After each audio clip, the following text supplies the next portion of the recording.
ऐतरेयी उपनिषद। ऋग्वेदीय ऐतरेय आरण्यक में दूसरे आरण्यक के चौथे, पांचवें और छठे अध्यायों को ऐतरेय उपनिषद के नाम से कहा गया है। इन तीनों अध्यायों में ब्रह्म विद्या की प्रधानता है, इस कारण इन्हीं को उपनिषद माना है। शांति पाठ। इस शांति पाठ में सब प्रकार के विघ्नों की शांति के लिए परमात्मा से प्रार्थना की गई है। प्रार्थना का भाव यह है कि हे सच्चिदानंद स्वरूप परमात्मन, मेरी वाणी मन में स्थित हो जाए और मन वाणी में स्थित हो जाए, अर्थात मेरे मन और वाणी दोनों एक हो जाएं। ऐसा न हो कि मैं वाणी से एक पाठ पढ़ता रहूं और मन दूसरा ही चिंतन करता रहे, या मन में दूसरा ही भाव रहे और वाणी द्वारा दूसरा प्रकट करूं। मेरे संकल्प और वचन दोनों विशुद्ध होकर एक हो जाएं। हे प्रकाश स्वरूप परमेश्वर, आप मेरे लिए प्रकट हो जाइए। अपनी योग माया का पर्दा मेरे सामने से हटा लीजिए। इस प्रकार परमात्मा से प्रार्थना करके अब उपासक अपने मन और वाणी से कहता है कि हे मन और वाणी, तुम दोनों मेरे लिए वेद विषयक ज्ञान की प्राप्ति कराने वाले बनो। तुम्हारी सहायता से मैं वेद विषयक ज्ञान प्राप्त कर सकूं। मेरा गुरुमुख से सुना हुआ और अनुभव में आया हुआ ज्ञान मेरा त्याग न करे, अर्थात वह सर्वदा मुझे स्मरण रहे, मैं उसे कभी न भूलूं।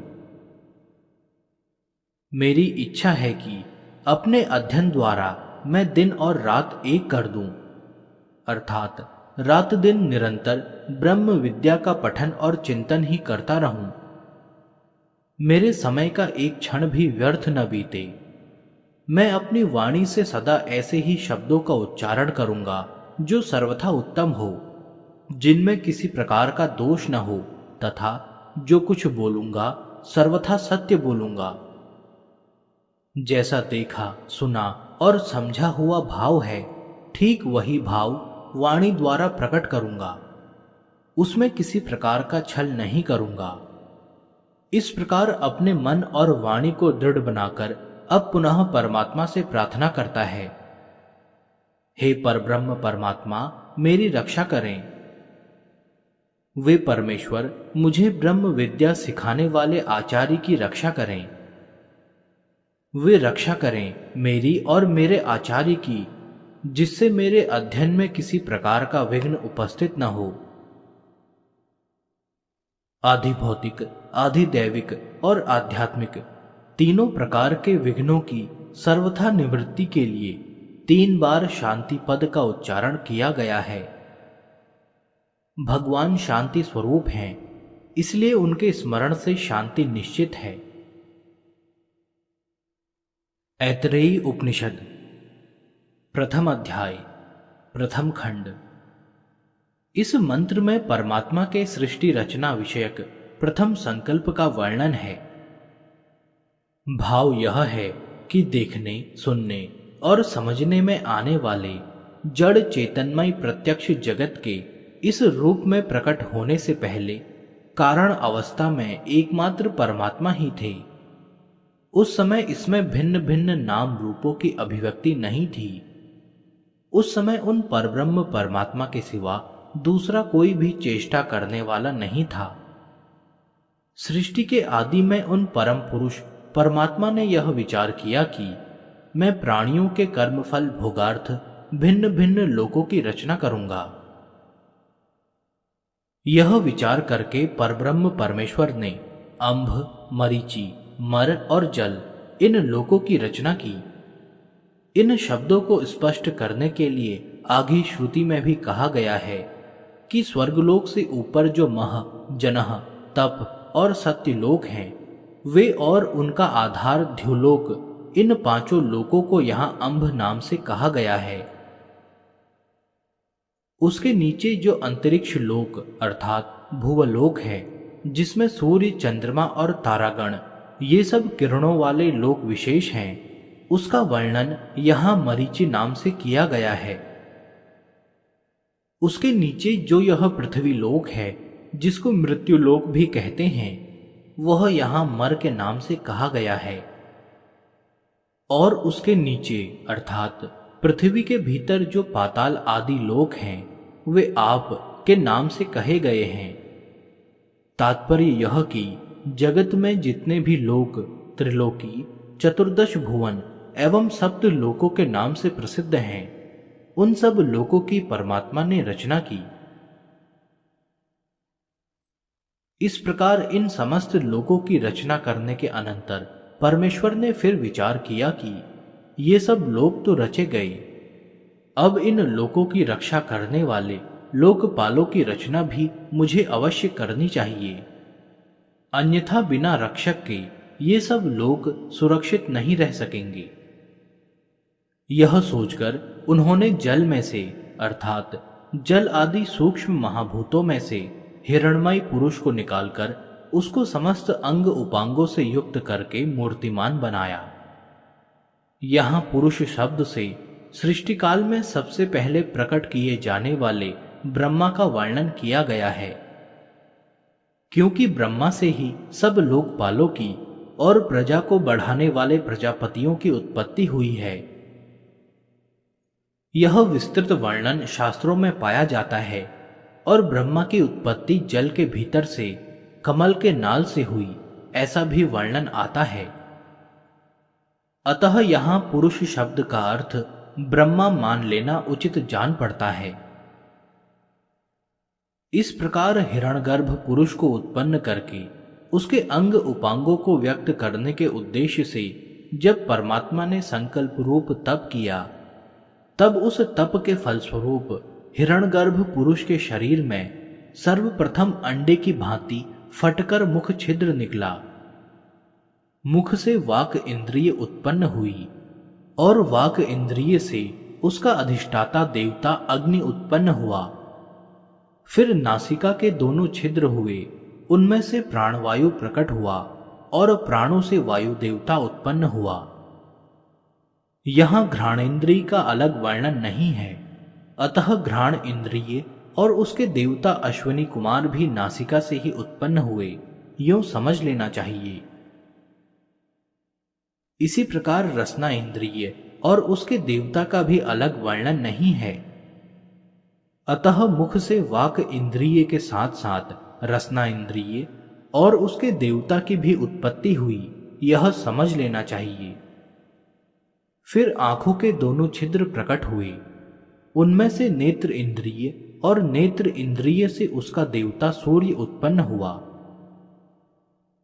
फिर कानों के दोनों छिद्र निकले, उनमें से श्रोत इंद्रिय प्रकट हुई और श्रोत्र इंद्रिय से उसके देवता दिशाएं उत्पन्न हुई। उसके बाद त्वचा चर्म प्रकट हुए, त्वचा से रोम प्रकट हुए और रोमों से औषधियां और वनस्पतियां उत्पन्न हुई।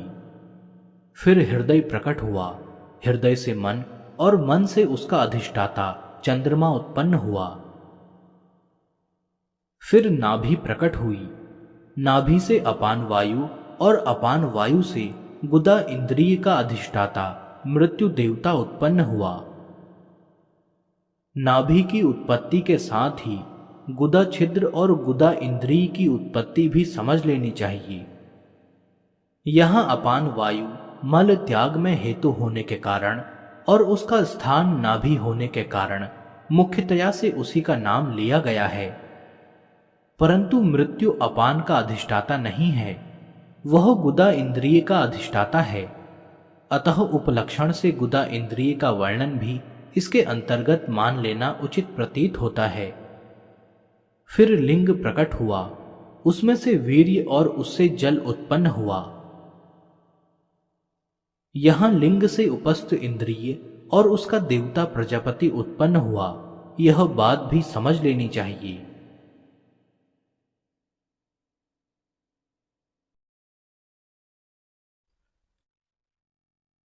ऐतरेय उपनिषद प्रथम अध्याय द्वितीय खंड।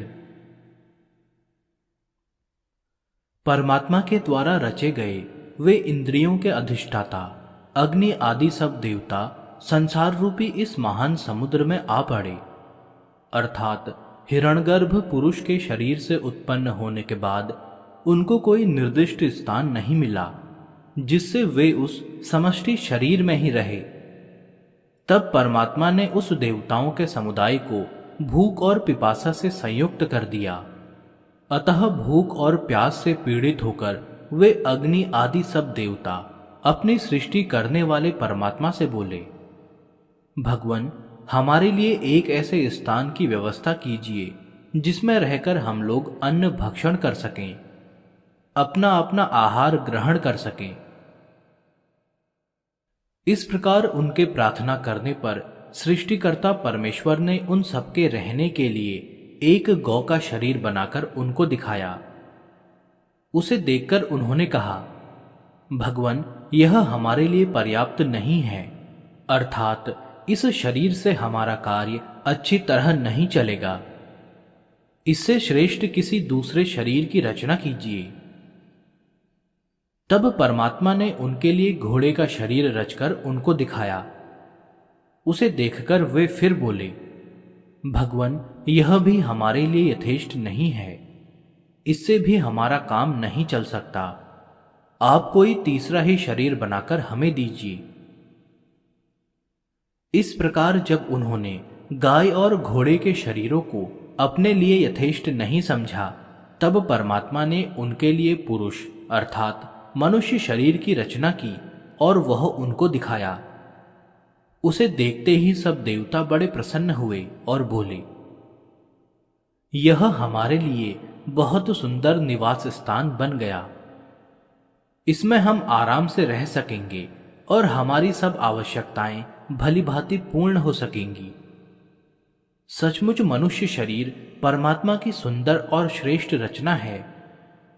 इसलिए यह देव दुर्लभ माना गया है और शास्त्रों में जगह जगह इसकी महिमा गाई गई है, क्योंकि इसी शरीर में जीव परमात्मा के आज्ञा अनुसार यथा योग्य साधन करके उन्हें प्राप्त कर सकता है। जब सब देवताओं ने उस शरीर को पसंद किया, तब उनसे परमेश्वर ने कहा, तुम लोग अपने अपने योग्य स्थान देखकर इस शरीर में प्रवेश कर जाओ। सृष्टिकर्ता परमेश्वर की आज्ञा पाकर अग्नि देवता ने वाक इंद्रिय का रूप धारण किया और पुरुष के मनुष्य शरीर के मुख में प्रविष्ट हो गए। उन्होंने जिह्वा को अपना आश्रय बना लिया। यहां वरुण देवता भी रसना इंद्रिय बनकर मुख में प्रविष्ट हो गए। यह बात अधिक समझ लेनी चाहिए। फिर वायु देवता प्राण होकर नासिका के छिद्रों में उसी मार्ग से समस्त शरीर में प्रविष्ट हो गए। अश्वनी कुमार भी घ्राण इंद्रिय का रूप धारण करके नासिका में प्रविष्ट हो गए। यह बात भी यहाँ उपलक्षण से समझी जा सकती है, क्योंकि उसका पृथक वर्णन नहीं है। उसके बाद सूर्य देवता नेत्र इंद्रिय बनकर आंखों में प्रविष्ट हो गए। दिशा अभिमानी देवता श्रोत इंद्रिय बनकर दोनों कानों में प्रविष्ट हो गए। औषधि और वनस्पतियों के अभिमानी देवता रोम बनकर चमड़े में प्रविष्ट हो गए तथा चंद्रमा मन का रूप धारण करके हृदय में प्रविष्ट हो गए। मृत्यु देवता अपान और पायु इंद्रिय का रूप धारण करके नाभि में प्रविष्ट हो गए। जल के अधिष्ठाता देवता वीर्य बनकर लिंग में प्रविष्ट हो गए। इस प्रकार सबके सब देवता इंद्रियों के रूप में अपने अपने उपयुक्त स्थानों में प्रविष्ट होकर स्थित हो गए। तब भूख और प्यास ये दोनों परमेश्वर से कहने लगी, भगवान, इन सबके लिए तो आपने रहने के स्थान निश्चित कर दिए। अब हमारे लिए भी किसी स्थान विशेष की व्यवस्था करके उसमें हमें स्थापित कीजिए। उनके यों कहने पर उनसे सृष्टि के रचयिता परमेश्वर ने कहा, तुम दोनों के लिए पृथक स्थान की आवश्यकता नहीं है। तुम दोनों को मैं इन देवताओं के ही स्थानों में भाग दिए देता हूं। इन देवताओं के आहार में मैं तुम दोनों को भागीदार बना देता हूं। सृष्टि के आदि में ही परमेश्वर ने ऐसा नियम बना दिया था। इसीलिए जब जिस किसी भी देवता को देने के लिए इंद्रियों द्वारा विषय भोग ग्रहण किए जाते हैं, उस देवता के भाग में से क्षुधा और पिपासा भी हिस्सेदार होती हैं, अर्थात उस इंद्रिय के अभिमानी देवता की तृप्ति के साथ क्षुधा पिपासा को भी शांति मिलती है।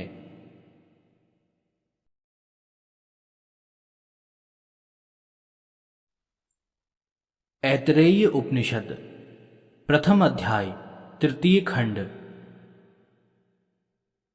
इन सब की रचना हो जाने पर परमेश्वर ने फिर विचार किया, ये सब लोक और लोकपाल तो रचे गए, इनकी रचना का कार्य तो पूरा हो गया।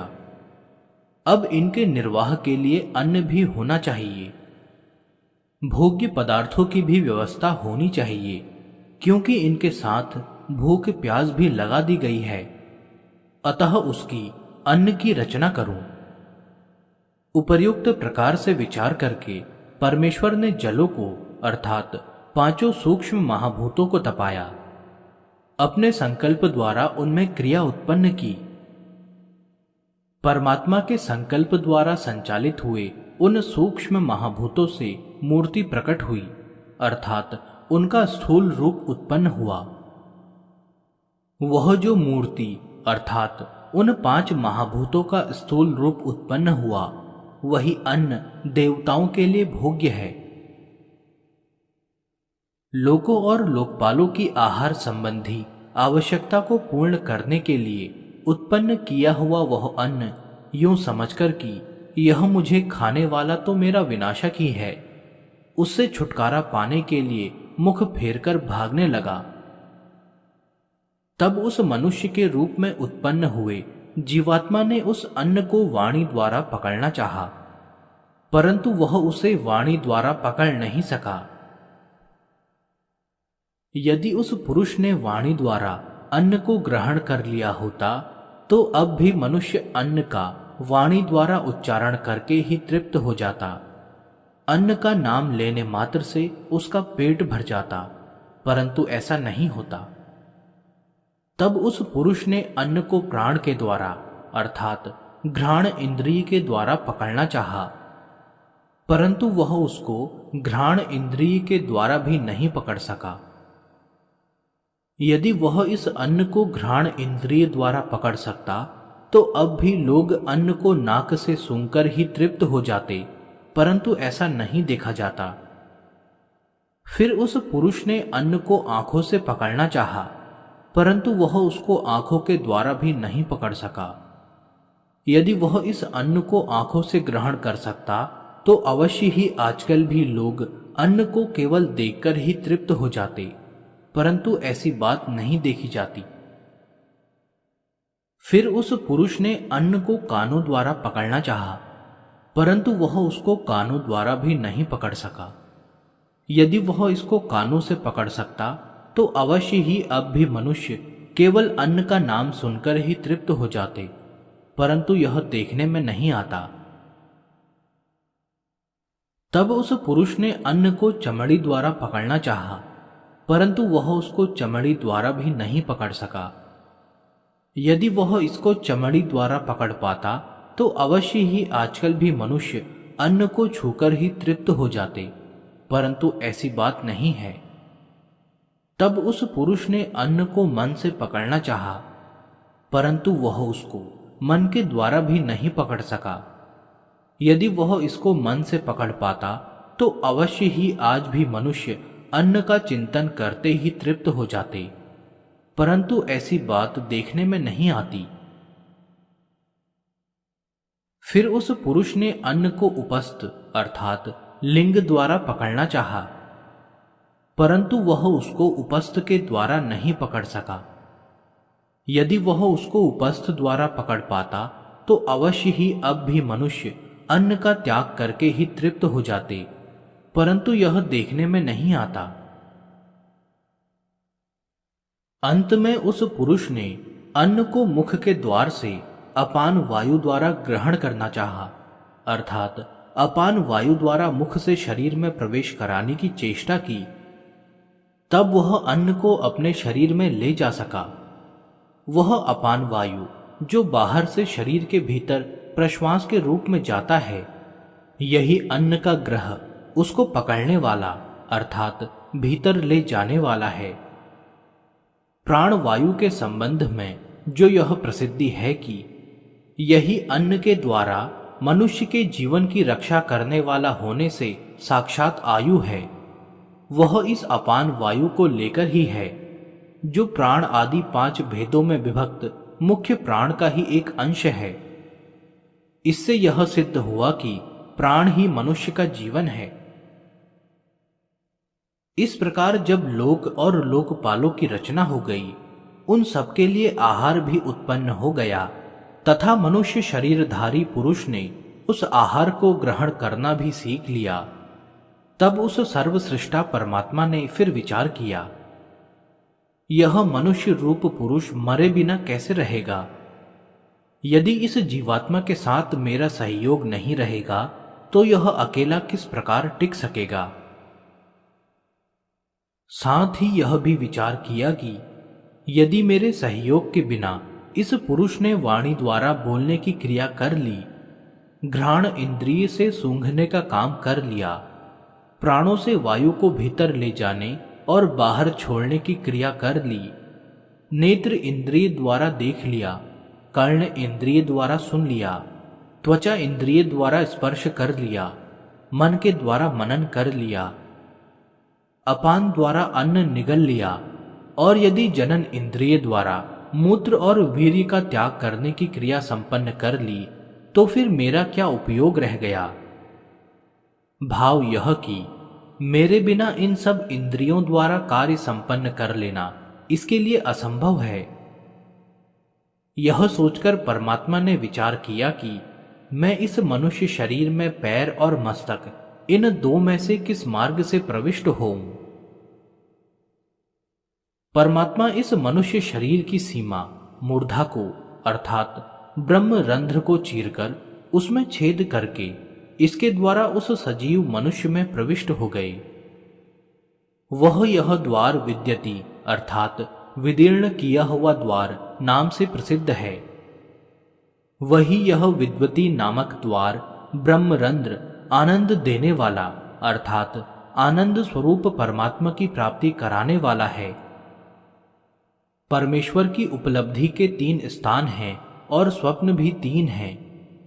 एक तो यह हृदय आकाश उनकी उपलब्धि का स्थान है, दूसरा विशुद्ध आकाश रूप परम धाम है, जिसको सत्य लोक, गौलोक, ब्रह्मलोक, साकेत लोक, कैलाश आदि अनेक नामों से पुकारा जाता है। तीसरा यह संपूर्ण ब्रह्मांड है तथा इस जगत की जो स्थूल, सूक्ष्म और कारण रूप 3 अवस्थाएं हैं, वे ही इसके 3 स्वप्न हैं। मनुष्य रूप में उत्पन्न हुए उस पुरुष ने इस भौतिक जगत की विचित्र रचना को बड़े आश्चर्यपूर्वक चारों ओर से देखा और मन ही मन इस प्रकार कहा, इस विचित्र जगत की रचना करने वाला यहां दूसरा कौन है? क्योंकि यह मेरी की हुई रचना तो है नहीं और कार्य होने के कारण इसका कोई न कोई कर्ता अवश्य होना चाहिए।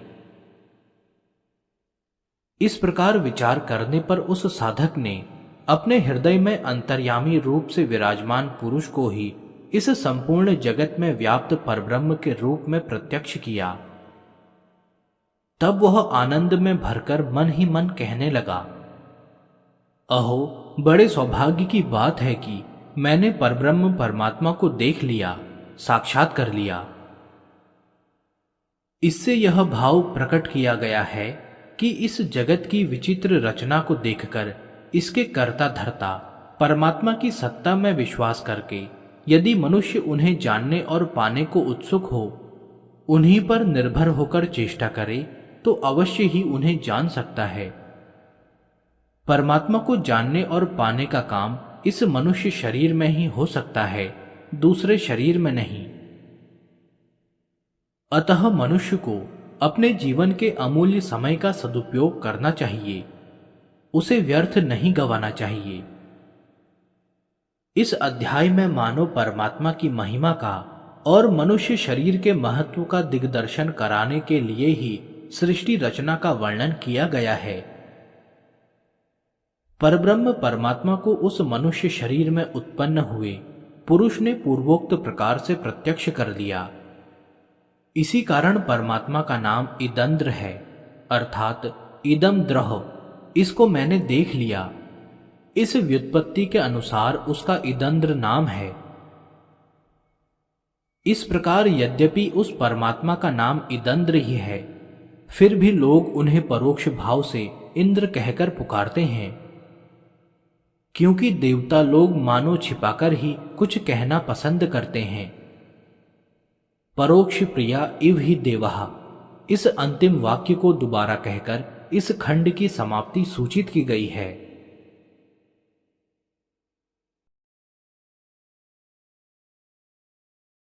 ऐतरेयी उपनिषद द्वितीय अध्याय। प्रथम अध्याय में सृष्टि की उत्पत्ति का क्रम और मनुष्य शरीर का महत्व बताया गया, और यह बात भी संकेत में कही गई कि जीवात्मा इस शरीर में परमात्मा को जानकर कृतकृत्य हो सकता है। अब इस शरीर की अनित्यता दिखाकर वैराग्य उत्पन्न करने के लिए इस अध्याय में मनुष्य शरीर की उत्पत्ति का वर्णन किया जाता है। यह संसारी जीव पहले पहल पुरुष शरीर में, अर्थात पिता के शरीर में वीर्य रूप से गर्भ बनता है, प्रकट होता है। पुरुष के शरीर में जो यह वीर्य है वह संपूर्ण अंगों में से निकलकर उत्पन्न हुआ तेज सार है। यह पिता अपने स्वरूप भूत उस वीर्य रूप तेज को पहले तो अपने शरीर में ही धारण पोषण करता है, ब्रह्मचर्य के द्वारा बढ़ाता एवं पुष्ट करता है। फिर जब यह उसको स्त्री के गर्भाशय में सिंचन स्थापित करता है, तब इसे गर्भ रूप में उत्पन्न करता है। वह माता के शरीर में प्रवेश करना ही इसका पहला जन्म है। उस स्त्री माता के शरीर में आया हुआ वह गर्भ पिता के द्वारा स्थापित किया हुआ तेज उस स्त्री के आत्मभाव को प्राप्त हो जाता है, अर्थात जैसे उसके दूसरे अंग हैं, उसी प्रकार वह गर्भ भी उसके शरीर का एक अंग सा ही हो जाता है। यही कारण है कि वह गर्भ उस स्त्री के उदर में रहता हुआ भी गर्भिणी स्त्री को पीड़ा नहीं पहुंचाता, उसे भार रूप नहीं प्रतीत होता। वह स्त्री अपने शरीर में आए हुए अपने पति के आत्मा रूप इस गर्भ को अपने अंगों की भांति ही भोजन के रस से पुष्ट करती है और अन्य सब प्रकार के आवश्यक नियमों का पालन करके उसकी भली भांति रक्षा करती है। अपने पति के आत्म स्वरूप उस गर्भ की सब प्रकार से रक्षा करने वाली गर्भिणी स्त्री घर के लोगों द्वारा और विशेषतः उसके पति द्वारा पालन पोषण करने योग्य होती है, अर्थात घर के लोगों का और पति का यह परम आवश्यक कर्तव्य है कि वे सब मिलकर उसके खान पान और रहन सहन की सुव्यवस्था करके सब प्रकार से उसकी देखभाल करें। उस गर्भ को पहले अर्थात प्रसव होने तक तो स्त्री माता अपने शरीर में धारण करती है, फिर जन्म लेने के बाद जन्म लेते ही वह उसका पिता जातकर्म आदि संस्कारों से और नाना प्रकार के उपचारों से उस कुमार को अभ्युदयशील बनाता है, और जन्म से लेकर जब तक वह सर्वथा योग्य न बन जाए तब तक हर प्रकार से उसका पालन पोषण करता है। नाना प्रकार की विद्या और शिल्प आदि का अध्ययन करा के उसे सब प्रकार से उन्नत बनाता है।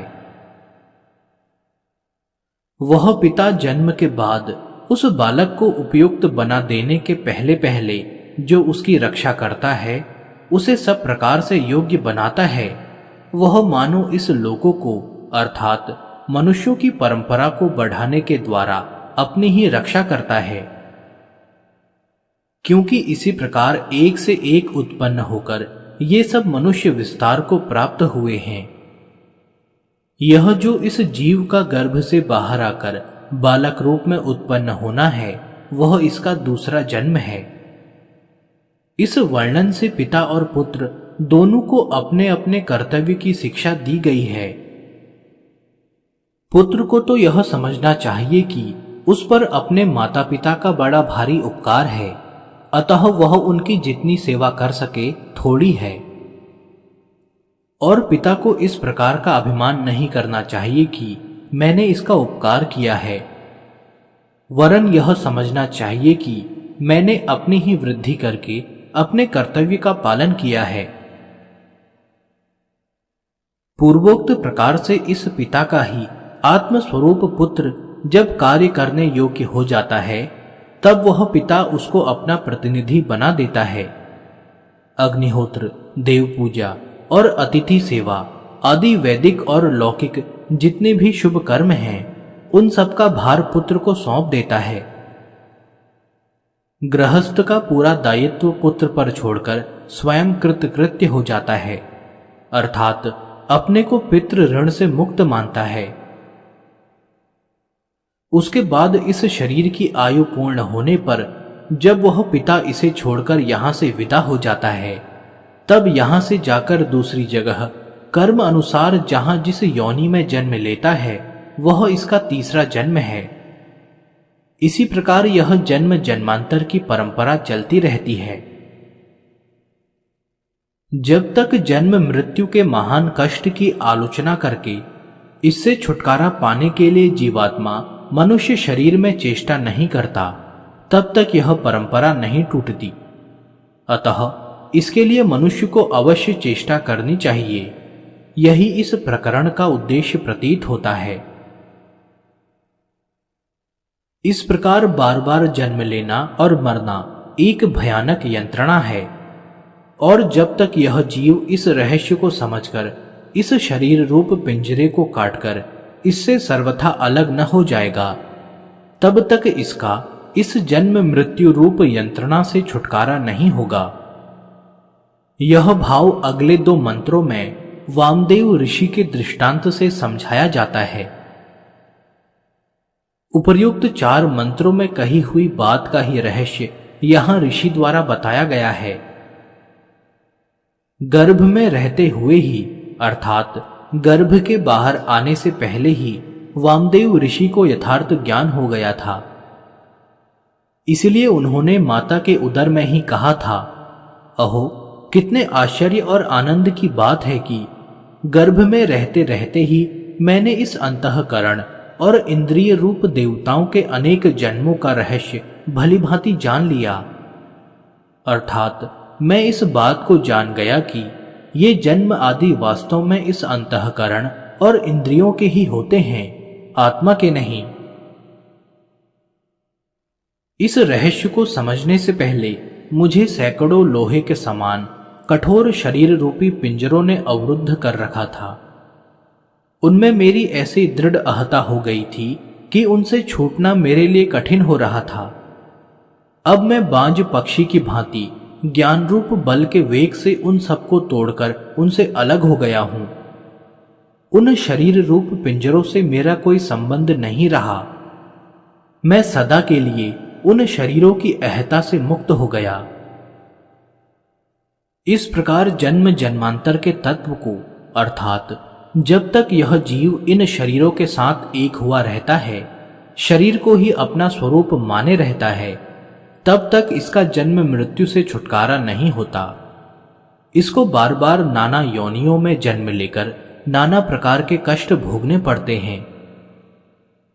इस रहस्य को समझने वाला वह ज्ञानी वामदेव ऋषि गर्भ से बाहर आकर अंत में शरीर का नाश होने पर संसार से ऊपर उठ गया तथा ऊर्ध्व गति के द्वारा भगवान के परम धाम में पहुंचकर वहां समस्त कामनाओं को पाकर, अर्थात सर्वथा आप्त काम होकर अमृत हो गया, जन्म मृत्यु के चक्र से सदा के लिए छूट गया।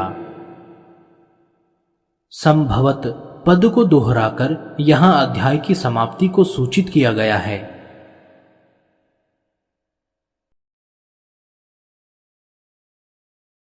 ऐतरेय उपनिषद, तृतीय अध्याय। इस उपनिषद के पहले और दूसरे अध्यायों में 2 आत्माओं का वर्णन आया है। एक तो वह आत्मा परमात्मा जिसने इस सृष्टि की रचना की, और सजीव पुरुष को प्रकट करके उसका सहयोग देने के लिए स्वयं उसमें प्रविष्ट हुआ। दूसरा वह आत्मा, जीवात्मा, जिसको सजीव पुरुष में उसने प्रकट किया था और जिसके जन्म जन्मांतर की परंपरा का वर्णन दूसरे अध्याय में गर्भ में आने से लेकर मरण पर्यंत किया गया है। इनमें से उपास्य देव कौन है, वह कैसा है, उसकी क्या पहचान है, इन बातों का निर्णय करने के लिए यह तीसरा अध्याय कहा गया है। मंत्र का तात्पर्य यह है कि उस उपास्य देव परमात्मा के तत्व को जानने की इच्छा वाले कुछ मनुष्य आपस में विचार करने लगे। जिसकी हम लोग उपासना करते हैं, अर्थात जिसकी उपासना करके हमें उसे प्राप्त करना चाहिए, वह आत्मा कौन है?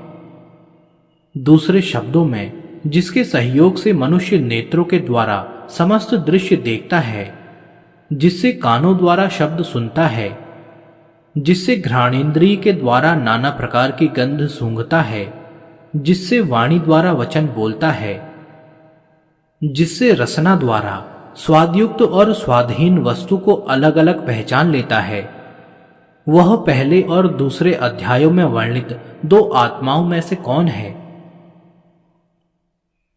इस प्रकार विचार उपस्थित करके उन्होंने सोचा कि जो यह हृदय अर्थात अंतःकरण है, यही पहले बताया हुआ मन है। इस मन की जो यह सम्यक प्रकार से जानने की शक्ति देखने में आती है, अर्थात जो दूसरों पर आज्ञा द्वारा शासन करने की शक्ति, पदार्थों का अलग अलग विवेचन करके जानने की शक्ति, देखे सुने हुए पदार्थों को तत्काल समझ लेने की शक्ति, अनुभव को धारण करने की शक्ति, देखने की शक्ति, धैर्य अर्थात विचलित न होने की शक्ति, बुद्धि अर्थात निश्चय करने की शक्ति, मनन करने की शक्ति, वेग अर्थात क्षण भर में कहीं से कहीं चले जाने की शक्ति, स्मरण शक्ति, संकल्प शक्ति, मनोरथ शक्ति, प्राण शक्ति, कामना शक्ति और स्त्री सहवास आदि की अभिलाषा, इस प्रकार जो ये शक्तियां हैं, वे सब की सब उस स्वच्छ ज्ञान स्वरूप परमात्मा के नाम हैं, अर्थात उसकी सत्ता का बोध कराने वाले लक्षण हैं। इन सबको देखकर इन सबके रचयिता, संचालक और रक्षक की सर्वव्यापनी सत्ता का ज्ञान होता है। इस प्रकार विचार करके उन्होंने निश्चय किया कि सबको उत्पन्न करके सब प्रकार की शक्ति प्रदान करने वाले और उनकी रक्षा करने वाले स्वच्छ ज्ञान स्वरूप परमात्मा ही उपास्य देव हैं। ये ही ब्रह्मा हैं। ये ही पहले अध्याय में वर्णित इंद्र हैं। ये ही सबकी उत्पत्ति और पालन करने वाले समस्त प्रजाओं के स्वामी प्रजापति हैं। ये सब इंद्र आदि देवता, ये पांचों महाभूत जो पृथ्वी, वायु, आकाश, जल और तेज के रूप में प्रकट हैं, तथा ये छोटे छोटे मिले हुए से बीज रूप में स्थित समस्त प्राणी तथा उनसे भिन्न दूसरे भी, अर्थात अंडे से उत्पन्न होने वाले, जेर से उत्पन्न होने वाले, पसीने से अर्थात शरीर के मैल से उत्पन्न होने वाले और जमीन फोड़कर उत्पन्न होने वाले तथा घोड़े, गाय, हाथी, मनुष्य, ये सब मिलकर जो कुछ यह जगत है, जो भी कोई पंखों वाले तथा चलने फिरने वाले और नहीं चलने वाले जीवों के समुदाय हैं, वे सब के सब प्राणी प्रज्ञान स्वरूप परमात्मा से शक्ति पाकर ही अपने अपने कार्य में समर्थ होते हैं और उन प्रज्ञान स्वरूप परमात्मा में ही स्थित हैं। यह समस्त ब्रह्मांड प्रज्ञान स्वरूप परमात्मा की शक्ति से ही ज्ञान शक्ति युक्त है। इसकी स्थिति के आधार प्रज्ञान स्वरूप परमात्मा ही है। अतः जिनको पहले इंद्र और प्रजापति के नाम से कहा गया है, जो सबकी रचना और रक्षा करने वाले तथा सबको सब प्रकार की शक्ति देने वाले प्रज्ञान स्वरूप परमात्मा हैं, वे ही हमारे उपास्य देव ब्रह्म हैं, यह निश्चय हुआ।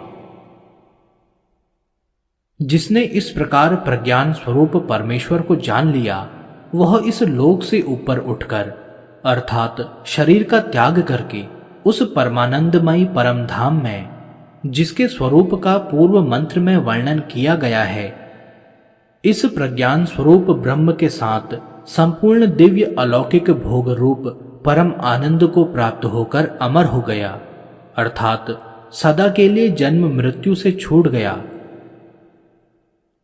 संभवत अर्थात हो गया।